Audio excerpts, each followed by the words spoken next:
வணக்கம். So finally நீங்கள் இப்போ இந்த வீடியோவை பார்க்குறீங்கன்னா நான் யூடியூப் சேனல் ஆரம்பிச்சிட்டேன்னு அர்த்தம். இது என்ன தேதி? டிசம்பர் 8 அன்றைக்கி ரெக்கார்ட் பண்ண ஆரம்பிக்கிறேன் இந்த வீடியோவை. ஸோ இந்த வீடியோ நீங்கள் பார்த்துட்டிங்கன்னா நான் இந்த மாதிரி ரொம்ப நாளாக யோசிச்சுட்டு இருந்த யூடியூப் சேனலை ஒரு ஆரம்பிச்சிட்டேன்னு நினைக்கிறேன். கழிப்பா ரைட். ஸோ மொதல் வீடியோ என்ன பேசுகிறது இன்னமா யோசிச்சிருக்கேன். ஆக்சுவலாக இது நான் ஃபஸ்ட்டு ரெக்கார்ட் பண்ணுறது கிடையாது. இந்த வருஷம் ஸ்டார்டிங்லேயே நான் ஒரு வீடியோ ரெக்கார்ட் பண்ணி ரெண்டாவது வீடியோவே டிப்ரெஷன் பற்றி பேசி இப்போ அதை வச்சு அதெல்லாம் யோசிச்சு பார்த்தா அது நான் பேசுகிறது எதுவுமே அதில் கேட்கவே இல்லை. இப்போ கேட்குதான்னு வேறு தெரில. சரி, ஓகே. இந்த வீடியோவில் என்ன பார்க்க போகிறோன்னா படிக்கலாம் போகிறதில்ல. எனக்கு இந்த வருஷம் நான் பார்த்து என்ஜாய் பண்ணேன் 5 படத்தை பற்றி பேச போகிறோம். ஏன் படம்னா எனக்கு படம் பார்க்கறது பிடிக்கும்.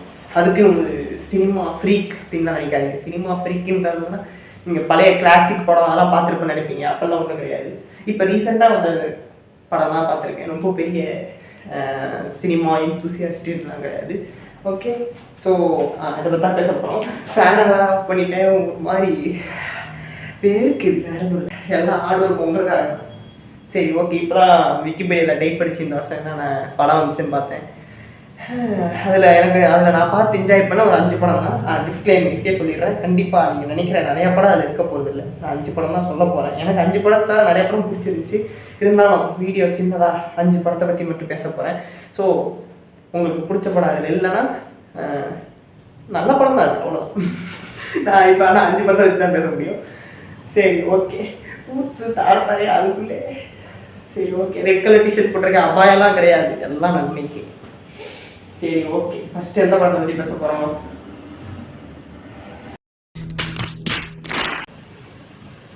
ஓகே, ஃபஸ்ட்டு நம்ம பார்க்க போகிற படம் என்னதுன்னா குடும்பஸ்தன் படத்தில் மணிகண்டன் நடிச்சிருந்தார்ல. மணிகண்டனுக்கு எப்போலே தெரியும்னா இந்த பேருந்த ஜெய்பீமில் தெரியும். ஜெய்பீமில் சரியான செம்மையாக நடிச்சிருப்பாரு. அதுக்கப்புறம் குட் நைட்டில் ஒரு மாதிரி ஹோல்சமான கேரக்டர். ஆனால் குட் நைட் படம்லாம் ஒரே ஒரு கொரட்டையை வச்சு அவ்வளோ பெரிய விஷயம் பண்ணுவாங்கன்னு எதிர்பார்க்கல. ஆனால் பயங்கரமாக இருந்துச்சு, சரியான படம். ஓகே. குடும்பஸ்தரை பற்றி பார்க்கணுன்னா குடும்பஸ்தன் தேட்டர்லாம் பார்த்தேன். போயிட்டு உட்காந்துட்டு சும்மா ஒரு மைண்டு ஃப்ரீயாக ஒரு படத்தை பார்த்துட்டு வருவோம்னு பார்த்தா படம் முடிச்சதுக்கு எடுத்து மண்டியில் ஃபுல்லாக ஒரு பாரம் ஐயோப்பா அப்படின்ற மாதிரி இருந்துச்சு. குடும்பஸ்தன் படத்தில் அந்த பயங்கரமான சீன்னா அந்த எந்த நிலையில கேட்குறீங்க, எந்த நிலையில் உங்களுக்கு வேணும்னு சொல்லிட்டு ஆளு இப்படிலாம் பண்ணிட்டு நிறைய ஒரு பெரிய ஒரே டேக்கில் ஒரு பெரிய டைலாக் பண்ணுவோம். அப்படியே படம் இப்படி பார்த்துட்டு தேட்டரில் உட்காந்து பார்த்துட்டு என்ன நடந்துச்சு. ஆனால் பயங்கரமாக இருக்கும் அது. ஆக்சுவலாக ஒரு ரியலாக காமிச்சிருந்தாங்க.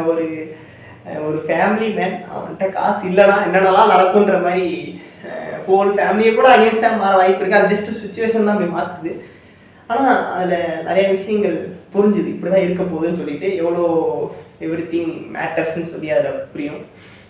நிறையா சீன் ஒரு மாதிரி ஹோல்சமாக இருக்கும். போயிட்டு அவன் அந்த குழந்தைகிட்ட அடிக்கடி உட்காந்து பேசுவான், அது நல்லா இருந்துச்சு.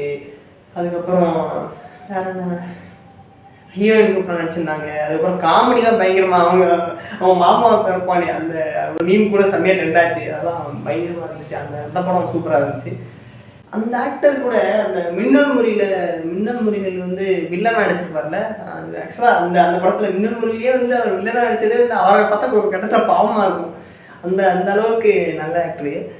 இதுலேயுமே அவர் நிறைய அவர் சொல்லுவாங்க, மாமா கார் வாங்கியிருக்கேன் மாமா, எங்கேருந்து பொறுக்கிட்டு வந்தியா, எங்கேருந்து எடுத்துகிட்டு வந்தீங்கம்மா. அப்புறம் அதாவது பைக் வாங்கியிருக்கேன்னு சொன்னாலே வீட்டில் எல்லாரும் பொண்ணு எங்கள் மக்காட்டில் வச்சுட்டு போறியா அப்படின்னு கேட்பான். அதெல்லாம் பயங்கரமாக நான் யோசிச்சு பார்த்தோன்னு வச்சிங்களேன், ஒரு மாதிரி டிஸ்டர்பிங்காக இருக்கு. ஐயோ நிறையா பண்ணணும் போனே அப்படின்ற மாதிரி. அது ஆனால் ஒரு மாதிரி ஒரு ரியாலிட்டியை காமிச்சிது. ஓகே, எல்லாரும் இப்படி தான் நடத்துவாங்க அப்படின்ற மாதிரி. ஸோ அது ஒரு மாதிரி ஒரு பக்கம் என்டர்டெயின்மெண்ட்டாக இருந்தாலும் யோசிச்சு பார்க்குறப்ப பயங்கரமாக இருந்துச்சு. ஸோ அப்புறம் 2வது படம்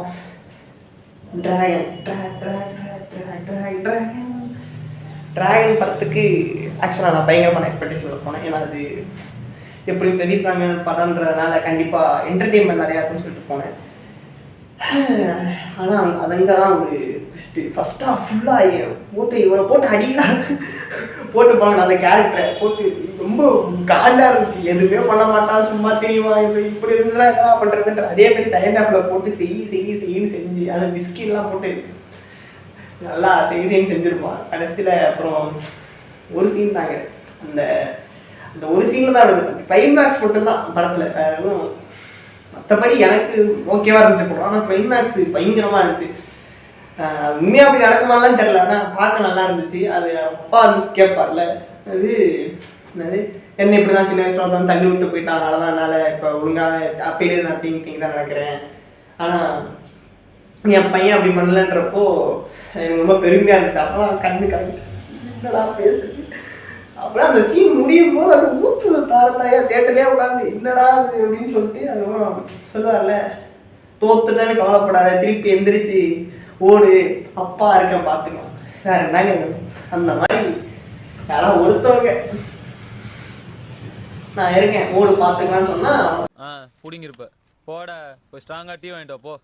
அந்த ஒரு சீனு. அதுக்கப்புறம் கடைசியில் ஆள் எல்லாத்தையும் ஏற்றுக்கிட்டு அதான் அந்த படத்தில் என்ன சொல்ல வந்தாங்கன்னா, சக்ஸஸ்னால் என்ன, இந்த வெறும் இந்த காசு பங்களா அது மட்டுமா இல்லை, முயற்சி பண்ணிகிட்டே இருந்து அது எவ்வளோ சின்ன வேலையாக இருந்தாலும் உங்களுக்கு பிடிச்சி செஞ்சால் சக்ஸஸ் தான். ஆனால் ஆப்வியஸ்லி மணி எல்லாமே வேணும். என்னங்க எனக்கு ஒன்றுமே புரியல. அதுதானப்பா எனக்கும் புரியல. அதான் மற்றபடி என்டர்டெயின்மெண்ட்டாக அது நல்லா இருந்துச்சு, பாட்டெல்லாம் நல்லா இருந்துச்சு, அர்ஷத் கான் விஜய் சேதுலாம் வந்தாங்க, சூப்பராக இருந்துச்சு. அது ஒரு மாதிரி தியேட்டர் மெட்டீரியல் படம்னு சொல்லுவோம். அடுத்து 3வது படம் டூரிஸ்ட் ஃபேமிலியை பற்றி பேசணும்னா பேசிக்கிட்டே போகலாம். ஆனால் அந்த படத்தை நான் தியேட்டரில் பார்க்கல, நான் ஓடிடிலாம் பார்த்தேன். டூரிஸ்ட் ஃபேமிலியில் வந்து ஃபஸ்ட்டு சீனே பயங்கரமாக இருக்கும். அவங்க அதான் அங்கேயே வச்சுருவாங்க, நாய்க்குட்டி வச்சுலாம் அந்த குட்டி பையன் போய் சொல்லி அப்புறம் அவங்க வீட்டில் போய் சேர்ந்து. ஆனால் அதெல்லாம் ஓகே, ஒரு மாதிரி படம் வந்துச்சு. ஒரு சீன் ஸ்பெசிஃபிக்காக சொல்கிறேன். அந்த வேலை அவனுக்கு கிடைக்காது, சசிகுமாருக்கு வேலை கிடைக்காது. ஸோ சசிகுமார் வந்து போயிட்டு என்ன வைன் ஷாப்பில் போய் குடிச்சிட்டு வருவான். அது நாய் எடுத்துட்டு குடிச்சிட்டு வருவான்னு நினைக்கிறேன். குடிச்சிட்டு வருவான். வந்ததுக்கப்புறம் அந்த அந்த ஒரு சீன் எடுத்துக்கிட்டோம்னா அபிஷன் ஜீவிதா அவர் தான் டேரக்டர், பயங்கரமாக அந்த ஒரு சீனு வந்துட்டு ஃபஸ்ட்டு ஒரு மாதிரி கலவரமாக ஆரம்பிக்கும். அந்த ஆவேசம் படத்தில் நடிச்சிருப்பாங்க. அவன் வந்து கேட்பான் அந்த மாதிரி, நீங்களா வந்து தட்டை கீழே போட்டுட்டு நீங்களா க்ளீன் பண்ணுறீங்க, நீங்கள் யோசிக்கணும்லாம் பண்ணுறதுக்கு முன்னாடி அவங்கள பற்றி யோசிக்கணும்னே அவனுக்கு கோவம் வந்து ஒரு மாதிரி அந்த சீன் யோசிச்சு பார்த்தீங்கன்னா ஒரு மாதிரி கோவமாக ஆரம்பிச்சு அதுக்கப்புறம் ஏன் அவனுக்கு கோவத்தை காட்டான்னு சொல்லி எமோஷ்னலாக அதை எடுத்துகிட்டு போவாங்க. அது கண்ணெலாம் கலங்கிடும். அந்த இடத்துல 3 வாட்டி எடுத்துட்டாங்க. அதான் கண்ணெலாம் கலங்கிடும். அதுக்கப்புறம் அந்த ஃபஸ்ட்டு கோவமாக ஆரம்பிச்சு அதுக்கப்புறம் சோகமாக போவோம். அவன் சொல்லுவான் அந்த மாதிரி அந்த பொண்ணு அது வீட்டில் கட்டாயப்படுத்தலாம் கல்யாணம் பண்ணிப்பா அப்படின்னு சொல்லிட்டு அப்புறம் கடைசியில் அந்த வீடியோவை காமிச்சு அப்புறம் அந்த குட்டி பையன் டான்ஸ் ஆடுவான், மம்முட்டியான்னு சொல்லிட்டு. அப்புறம் அதை பார்த்தீங்கன்னா கோபத்தில் ஆரம்பித்து அதை நம்மளை எமோஷ்னல் ஆக்கி அதுக்கப்புறம் சந்தோஷமாக்கிறாங்க. 3 எமோஷன் ஒரே சீனில் வச்சு நச்சுன்னு தரும். யாரா நீ அப்போ பார்த்தப்ப தெரியல, பார்த்துட்டு வந்ததுக்கப்புறம் யோசிச்சு பார்த்தப்ப தான் தெரிஞ்சது ஒரு மாதிரி என்ன மாதிரி சீனு அப்படின்னு சொல்லிட்டு. இப்போ 2 நாள் முன்னாடி திருப்பி பார்த்தாங்க அந்த சீனில் அவன் மாதிரி வேற மாதிரி இருந்துச்சு. அப்புறம் இவர் இருப்பார் ரமேஷ் திலே எனக்கு ரொம்ப பிடிக்கும். பயங்கரமாக அவர் எப்படி சொல்கிறது, ஆரஞ்சு டைம் ஒரு படம் நடிச்சிருப்பாரு, நீ போய் விஜய் சேதுலாம் இருக்கு, பயங்கரமாக இருக்கும். ஸோ அதான் அதனால் வந்து அவரும் சூப்பராக நடிச்சிருப்பாரு. கடைசியில் வந்துட்டு யார் சொன்னாங்க நீ அகதின்னு சொல்லிட்டு திரும்பி ஒரு பார்வை பார்த்துட்டு அகதின்னு சொல்லிட்டு திரும்பி பார்த்து ஒரு மாதிரி லைட்டாக சிரிச்சுட்டு போவார். பைரவன் நீதான் அப்படின்ற மாதிரி சார் நல்லா இருக்கும் அந்த சீன்லாம் பார்த்துட்டு. அது கரெக்டாக அவன் சசிகுமார் அப்படி திரும்பி பார்ப்போம், அப்படியே அந்த குட்டமே நிற்கும், அங்கேயும் கண்கலம் பயங்கரமான. அது ஒரு சூப்பரான படம். டெபி டேரக்டர் படம் மாதிரியே இல்லை, பயங்கரமாக இருந்துச்சு. டூரிஸ்ட் ஃபேமிலிலாம் பேசிக்கிட்டே போக வேண்டியதான். வீடியோ எண்டு வரைக்கும் டூரிஸ்ட் ஃபேமிலி வச்சு பேசுகிறேன். சரி ஓகே, அடுத்து வேறு என்ன படம்? 3 படம் முடிச்சிட்டோம்னா அப்படியே 3 படம் முடிச்சிட்டோம். அடுத்து 4வது படம் வந்து மதராசியா நீ எஸ்கே ஃபேன் அப்படின்னு கேட்பீங்க. அப்படிலாம் இல்லை, ஆனால் எஸ்கே பிடிக்கலாம். எதனால் மதராசிக்கு நான் ஃபஸ்ட்டு மதராசிக்கு ஹைப்பாக இருந்தேன். ஆனால் அவங்க பெருசாக ஹைப்பே ஏற்றலை, ஆனால் நான் ஹைப்பாக இருந்தேன். ஏன்னா ஏஆர் முருகதாஸ் சொன்ன கம்பேக் ஃபிலிமாக இருக்கும்னு நினச்சேன். எனக்கு ஏஆர் முருகதாஸ் பற்றி முன்னாடியே தெரியுமா அப்படிலாம் கிடையாது. நான் ரீசெண்டாக ஒரு 3-4 வருஷமாக தான் இந்த இன்ஸ்டாவில் அதுன்னு பார்க்க அப்புறம் தான் இந்த படத்தோட அப்டேட்டு ட்ரெய்லரு ஃபஸ்ட் லுக் இதெல்லாம் பார்க்கணும்னு சொல்லி ஒரு ஆசை இருந்துச்சு. ஸோ அப்படி பார்க்கும்போது மத்ராசி படத்தில் வந்து இன்னும் எனக்கு பிடிச்ச நிறைய படத்தோட டேரக்டர் வந்து ஏஆர் முருகதாஸ் இருந்தார். 7ஆம் அறிவு அவர் தான் டேரக்டரா. அதுக்கப்புறம் துப்பாக்கி விஜய் வந்து நிறைய துப்பாக்கி கத்தி எவ்வளோ சொல்கிறாங்க. என்னடா சொல்கிறீங்க, எல்லாமே இவர் தான். சர்க்காருமே எனக்கு பிடிக்கும். ஸோ யோசிச்சு பார்த்தப்ப பயங்கரமாக நல்லா இருப்பார் போலே அப்படின்னு சொல்லிட்டு யோசிச்சு பார்த்துட்டு சரி ஓகே அப்போலேருந்து எனக்கு பிடிக்கும். அப்புறம் ஸ்பீச்லாம் கொஞ்சம் பார்த்தேன், ஸ்பீச் இன்டர்வியூலாம் பார்த்துருக்கேன், எனக்கு பிடிக்கும். சரி ஓகே அப்புறம் தான் அதுக்கப்புறம் தான் சிக்கந்தன் ஒரு படம் வந்து அது ஒழுங்காக ஓடலன்னு சொன்னாங்க. சரி இந்த படம் ஓடியே ஆகும். அதுக்கு முன்னாடி தர்பார் கூட எனக்கு பிடிக்கும், அதான் சொன்னால் அடிப்பாங்க. சரி ஓகே தர்பார் பிடிக்கும். எனக்கு வந்து அது ஸ்க்ரீன் பிளே எனக்கு அந்த ஸ்க்ரீன் பிளே ரொம்ப பிடிச்சிருந்துச்சு. ரொம்ப ரேசியாக இருக்கும், தலையை வச்சு பயங்கரமாக இருந்துச்சு. பயங்கரமாக இருந்துச்சுன்னா நல்லா இருந்துச்சு, ஆனால் தெரில அதுவும் ஒழுங்காக போல. அதனால் இந்த படம் கண்டிப்பாக நல்லா ஓடிடணும் அப்படின்னு சொல்லிட்டு நினச்சேன். அதுவும் எஸ்கே ஏதோ ஆக்ஷன் ஹீரோவாக மாற்ற போகிறேன்னு சொல்லிட்டு இருந்தாங்க. அதே மாதிரி ஆக்ஷன் பயங்கரமாக இருந்துச்சு. ஆத்தி போட்டு பட்டம் ஃபுல்லாக ஆக்ஷன் பயங்கரமாக இருந்துச்சு. ஆனால் வித்யா ஜாமால் துப்பாக்கிக்கு அப்புறம் மறுபடியும் ஏஆர் கூப்பிட்டான்னு சொல்லிட்டு வந்து ஒரு வில்லன் ரோல் பண்ணி பயங்கரமாக இருந்துச்சு. எனக்கு அந்த அந்த மேலே ஒரு மனுஷன் ஒரு புஷ்அப் எடுத்துகிட்டு இருப்பாரு, யாரில் தரையே எடுக்க முடியல, யாரில் எடுத்துகிட்டு அந்த சீன் எல்லாரும் ஃபேன். ஆனால் நான் வந்து சொல்கிறேன், எல்லோரும் வந்து வித்யா ஜாமால் தான் வந்து ஷோ ஸ்டீலர்னு சொல்லிட்டு இருந்தாங்க. நான் சொல்கிறேன் எஸ்கே என்னை பொறுத்தளவுக்கு இன்னமா நடிச்சிருந்தாரு. அதுக்கு முன்னாடி ஓகே, அதுக்கு முன்னாடி இந்த படம் வந்துச்சு, அந்த படம் படம் வந்து அமரன் வந்துருச்சு ஓகே.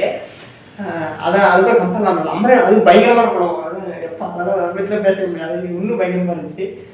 இந்த படத்தை பற்றி என்ன சொல்கிறேன்னா, ஆள் எப்படி இருந்தார், இப்படி உடம்புலாம் நல்லா ஏற்றி இப்படி இருப்பார். ஆனால் அவங்க ஃபஸ்ட் ஆஃப்லாம் பார்த்தீங்கன்னு வச்சுக்கோங்க, யாரும் அவங்க அந்த மாதிரி தான் நமக்கு ஃபீல் ஆகும். ஒரு மாதிரி சைல்டிஷாக பண்ணுற மாதிரி தான் இருக்கும். நடக்க சொன்னால் எப்படி நடப்பார், ஒரு மாதிரி இனி சிரிச்சுக்கிட்டே இருப்பார். பார்த்துட்டு அதுதான் நல்லா நடிச்சிருந்தார். ஆக்சுவலாக பார்த்துட்டு இன்னும் இவ்வளோ சூப்பராக நடிக்கிறாருன்னு பார்த்துட்டு இருந்தேன். பயங்கரமாக அவர் பெர்ஃபார்மன்ஸ் நிறைய இடத்துல சூப்பராக இருந்துச்சு.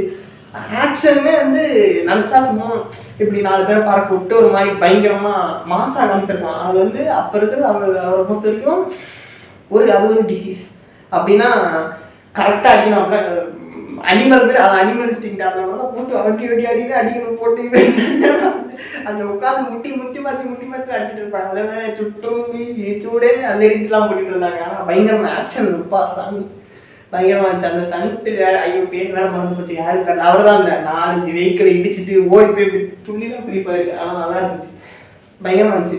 2 வாட்டி பார்த்தேன் தேட்டரில். மத்ராசிலாம் எனக்கு ரொம்ப பிடிச்சிருந்துச்சுங்க, பயங்கரமாக இருந்துச்சு. நான் இன்னும் நல்லா ஓடணும்னு சொல்லிட்டு நான் கலெக்ஷனில் ஸ்ரீலட்சுமி மூவிஸ்ன்னு நினைக்கிறேன். அவங்க ரிலீஸ் எடுத்து பார்த்துட்டு இருந்தேன் டெய்லி. அப்போ 100 கோடிலாம் வந்துச்சு. ஆனால் அதோட நல்லா ஓடணும்னு நினச்சேன், பயங்கரமாக இருந்துச்சு. ஓகே மத்ராசி முடிஞ்சு அடுத்த படம் சொன்னாலும் உனக்கு அடுத்த படம் வந்து டியூட். ஓகே 4 படத்தை பற்றி பேசிட்டோம். அடுத்த படம் வந்து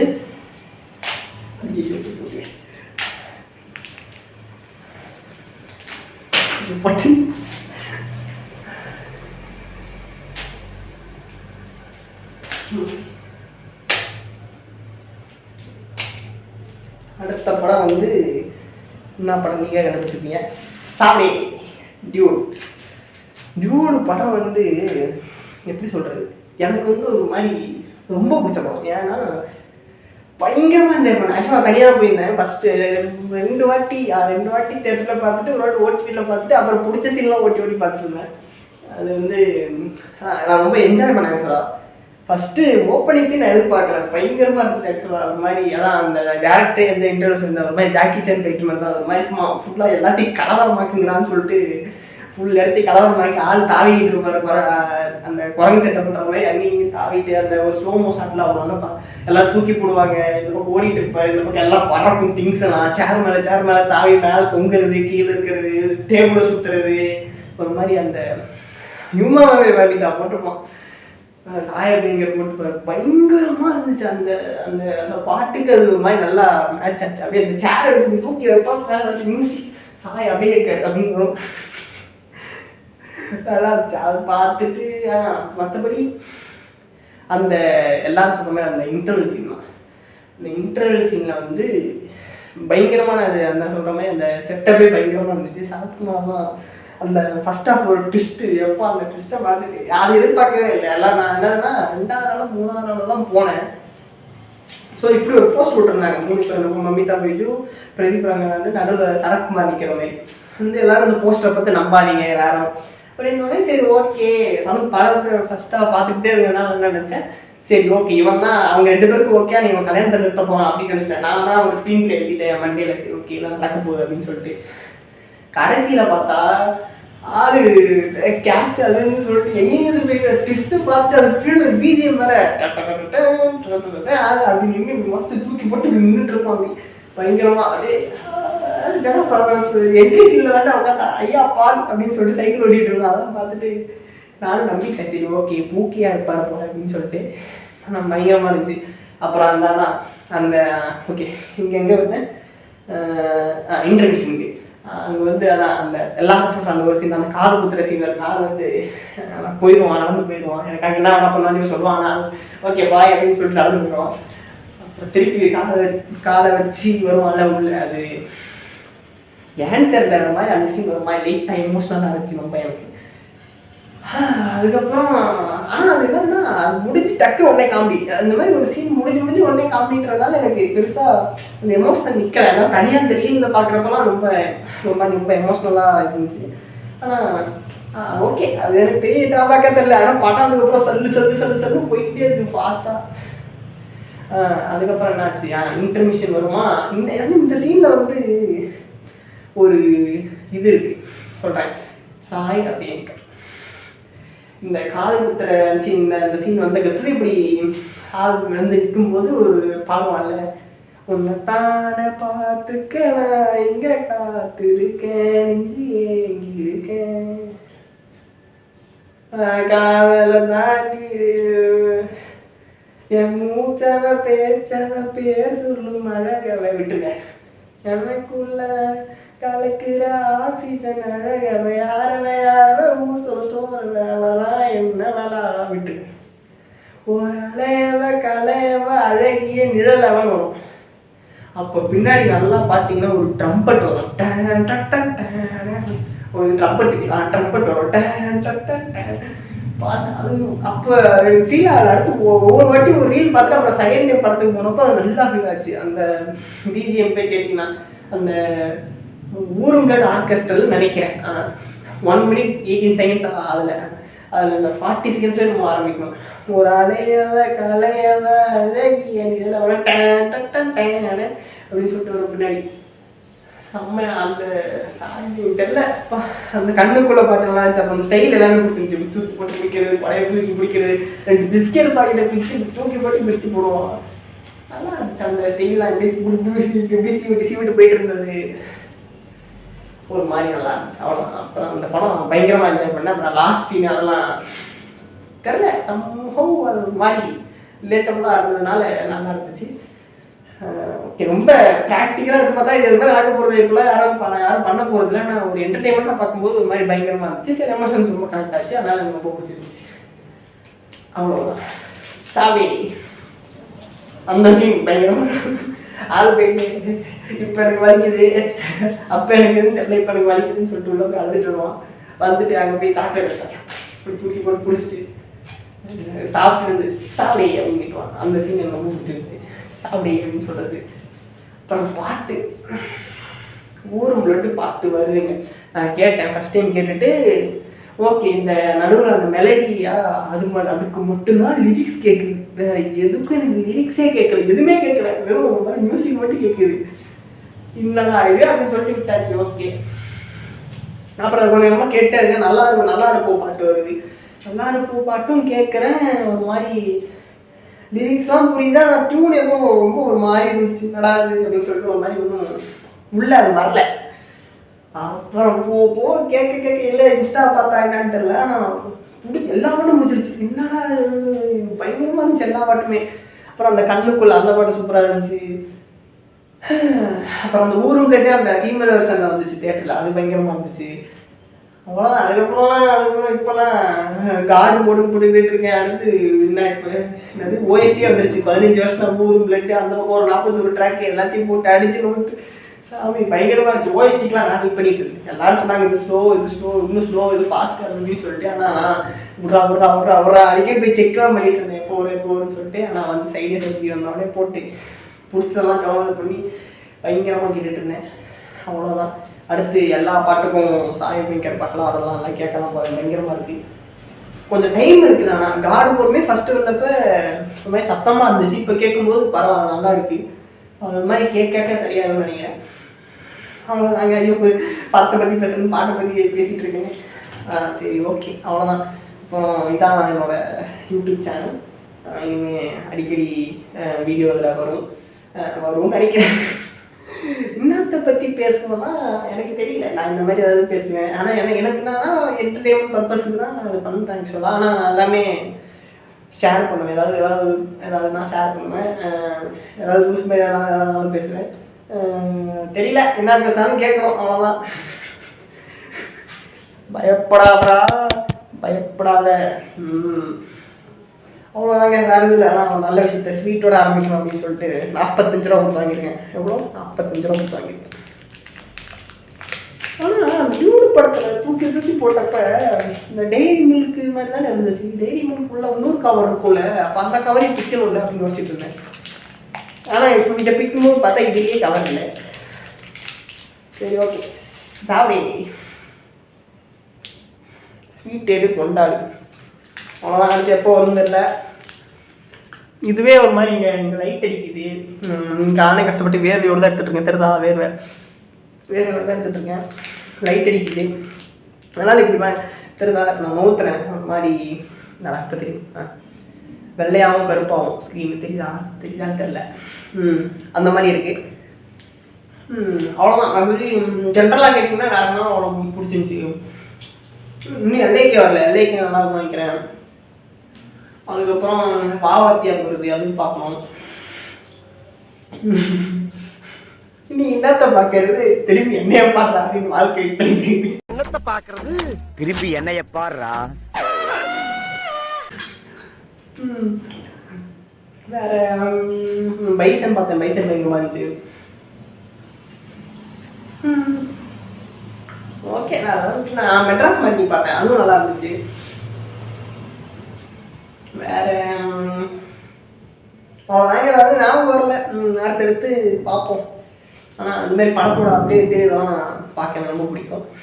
படத்தோட ட்ரெய்லர்லாம் வந்தால் டக்குன்னு பார்த்துக்குவேன். ட்ரெய்லர் ரியாக்ஷன்லாம் பார்த்துக்கிட்டு இருக்கேன். எனக்கு ரொம்ப பிடிக்கும். அதுனா நம்ம சந்தோஷப்படுறத பார்த்து இன்னொருத்தோடும் சந்தோஷப்படுறத பார்க்கும்போது அந்த சுகம் இருக்கே, யாருக்கு எப்படியோ தெரியாது. எனக்கு ஒன்று ரொம்ப பிடிக்கும். அந்த மாதிரி தான். அவ்வளோதான்.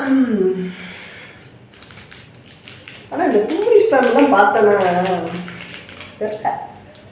பார்த்துட்டு இந்த ஒரு மீம் இருக்குமே, மை ஓஷன் ஆஃப் டியர்ஸ்ன்னு சொல்லிட்டு ஒரு மீம் இருக்கும். அந்த மாதிரி தான் இந்த படம்.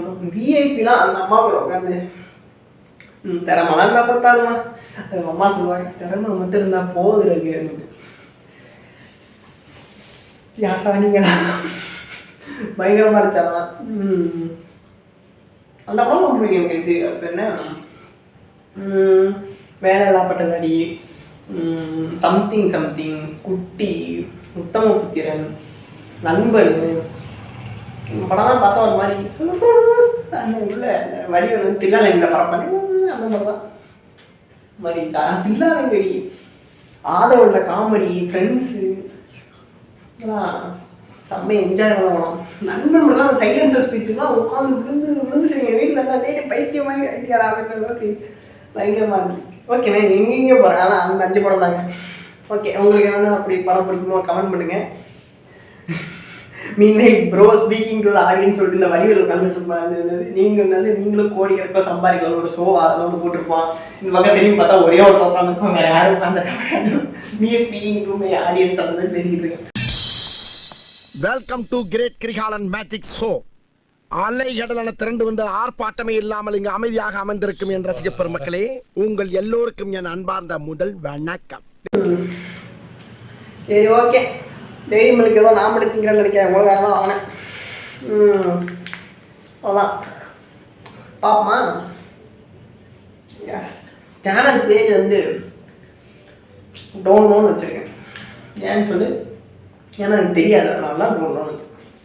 ஓகே, பாய்.